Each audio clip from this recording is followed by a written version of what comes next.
Maître Deshimaru l'avait dit à son époque. Il avait étudié,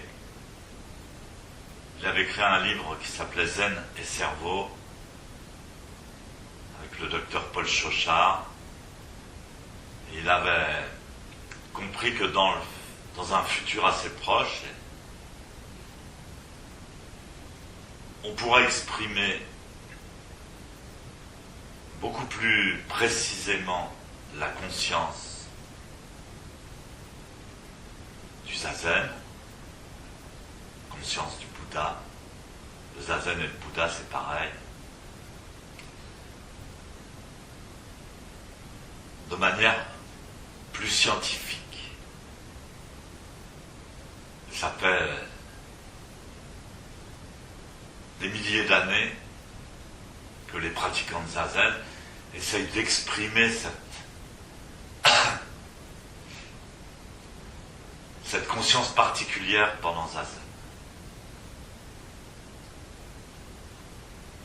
Donc c'est quand même très important. Tout est basé sur la posture. C'est ça qu'il y a beaucoup de gens n'ont pas compris quand ils parlent de méditation. C'est qu'en fait la posture est extrêmement importante.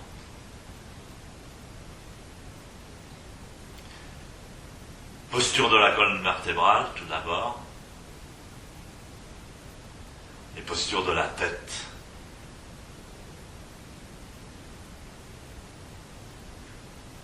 On doit trouver une posture droite, calme, et sans crispation.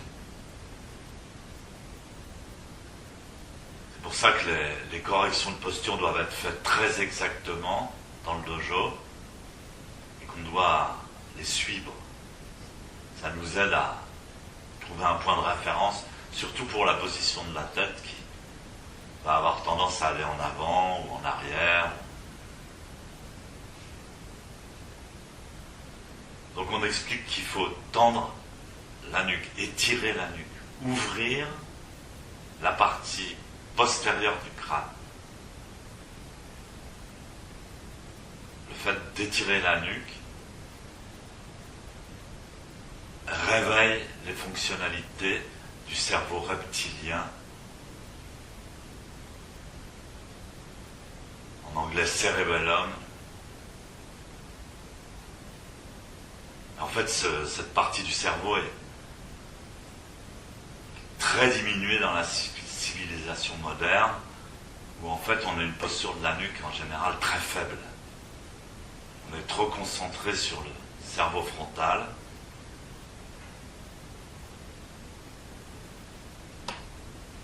Alors si vous continuez la pratique de zazen, toute cette partie arrière de la nuque va se renforcer.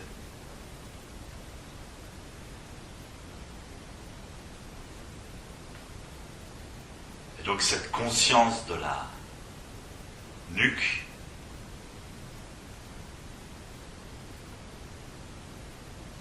est primordiale dans le zazen, du cerveau primitif.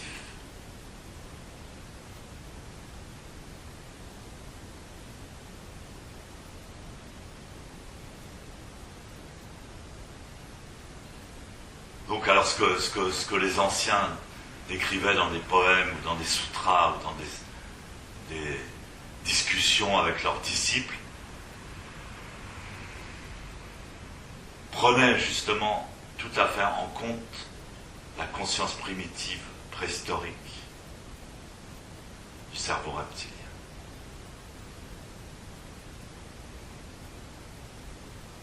Donc c'est derrière la nuque, c'est comme si vous ouvriez une fenêtre. Plus que l'étirer, c'est comme d'ouvrir une fenêtre derrière la nuque. Quand on étire la nuque,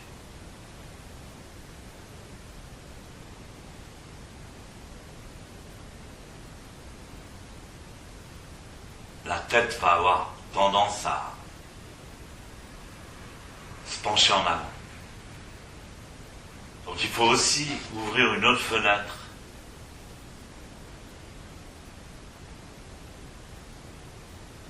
dans le petit trou qu'il y a entre les clavicules qu'on appelle aussi le chakra de la gorge, et qui est un point énergétique extrêmement important, point d'acupuncture aussi,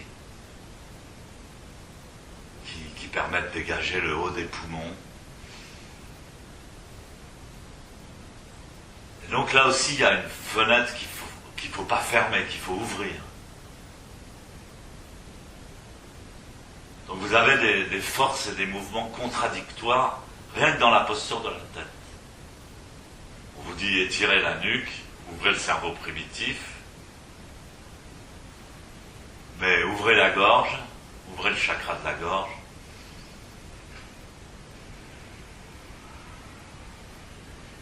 Après on vous dit rentrez le menton. Par exemple, rentrer le menton va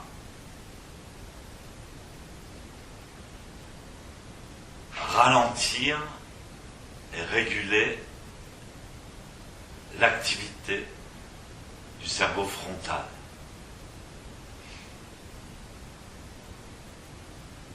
C'est-à-dire de la pensée consciente. Alors quand la posture est correctement prise, du fait de la position de la tête, la pensée consciente va se calmer et va s'apaiser. Elle continuera à fonctionner, mais vraiment au ralenti. Et elle sera observée par le cerveau primitif. Donc ça, c'est des choses qui n'ont pas été dites dans les sutras, ça a été dit d'une autre manière dans les textes.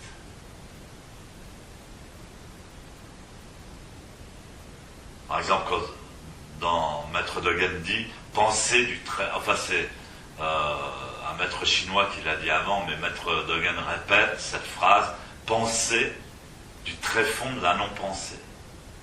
Il dit la pensée zen, c'est penser du tréfond de la non-pensée. Alors comment peut-on penser sans penser? Alors ça a toujours... Et c'est des textes qui sont très anciens, puisque déjà à l'époque du Bouddha, il y avait eu un mondo entre...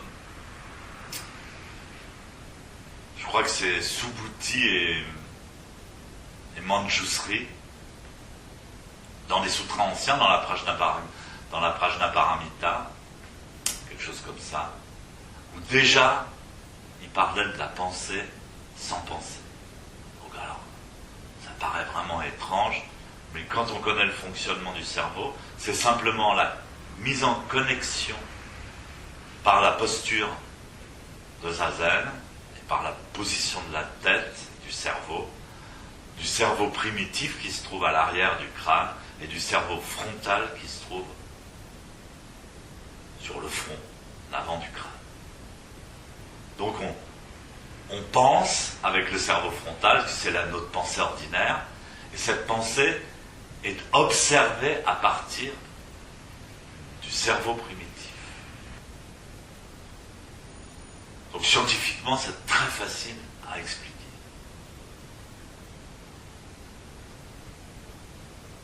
Alors il y a encore d'autres connexions qui se font, puisqu'on va équilibrer la position de la tête, spécialement en relation avec la colonne vertébrale, puisque le cerveau est un prolongement de la moelle épinière, et les vertèbres cervicales sont directement en connexion avec justement le cerveau primitif. Il y a aussi le cerveau moyen. A-t-on dit vulgairement, je dis vulgairement parce que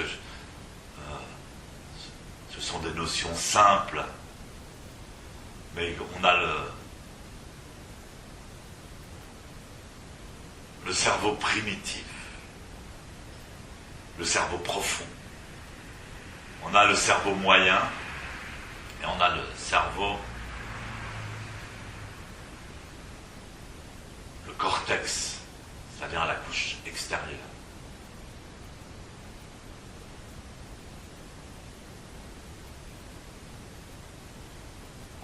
monde dit oh, le cortex c'est intellectuel, c'est superficiel, mais le cortex c'est ce qui fait la spécificité de l'être humain par rapport aux autres animaux.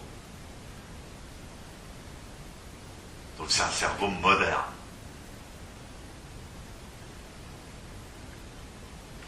Le cerveau moyen, bon, en schématisant, spécialement le thalamus, l'hypothalamus, c'est un... Comment dirais-je? C'est comme une douane, un poste de douane, une frontière entre le fonctionnement du cerveau et le fonctionnement du corps. C'est toujours la tête et les jambes. Et donc il y a un échange constant d'informations entre le cerveau et le corps. En général, le cerveau fonctionne avec une énergie électrique et le corps avec une énergie chimique sécrétée par le système glandulaire. Et donc c'est par ce système-là qu'ils échangent, comme si on changeait de la monnaie, comme dans nos anciennes frontières. Ils échangent leurs informations. Donc encore une fois la posture de Zazen.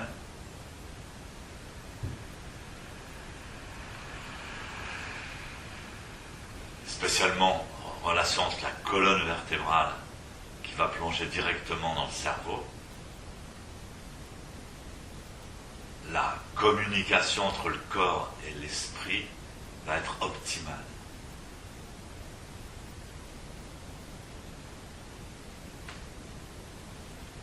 Alors je voulais au départ vous lire un extrait du Shinjin-mei. Donc le poème c'était « Si un esprit ne se manifeste pas, les phénomènes seront sans erreur ». J'avais déjà expliqué ça. Dans la nature, il n'y a pas d'erreur. Mais quand l'esprit conscient de l'homme se manifeste, alors commencent les erreurs. Voilà ce que dit cette phrase, qui a été écrite il y a à peu près 1000 ans quand même. Donc à l'époque actuelle, on peut dire qu'on est en train de faire le compte de toutes les erreurs de la manifestation de l'esprit humain. Mais la phrase suivante est très intéressante. Elle dit « S'il n'y a pas d'erreur, alors il n'y a pas d'enseignement, il n'y a pas d'éveil. Et s'il n'y a pas d'éveil, il n'y a pas d'esprit. » Donc il replace l'imperfection humaine dans un cycle naturel, dans le cycle naturel de la perfection de la nature. Pas d'erreur, pas d'enseignement, pas d'esprit. Donc l'erreur humaine fait partie de l'enseignement et fait partie de l'esprit, mais cette fois-ci avec je dirais un grand E. Il y a l'esprit compliqué, il y a l'esprit d'erreur, et puis il y a l'esprit universel.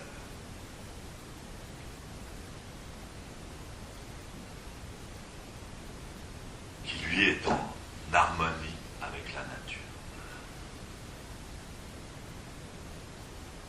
Donc, la connexion entre l'esprit, le cerveau primitif, l'esprit avec un grand E, cerveau primitif qui a dans ses cellules, il y a autant d'informations, il y a un nombre d'informations dans le cérébellum, dans une noisette de ce cerveau, il y a autant d'informations que dans tout le cortex. Je ne me souviens plus des proportions exactes, mais c'est énorme. Il y a toutes les informations depuis le début de l'univers pour ce cerveau-là. Donc, la connexion de ce cerveau avec la connexion du cerveau individuel, du cortex,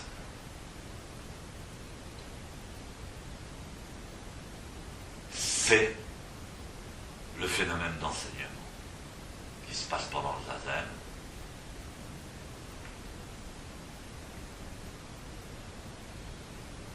La pensée qui nous remonte à la conscience est observée depuis le cerveau profond. Et ce phénomène d'observation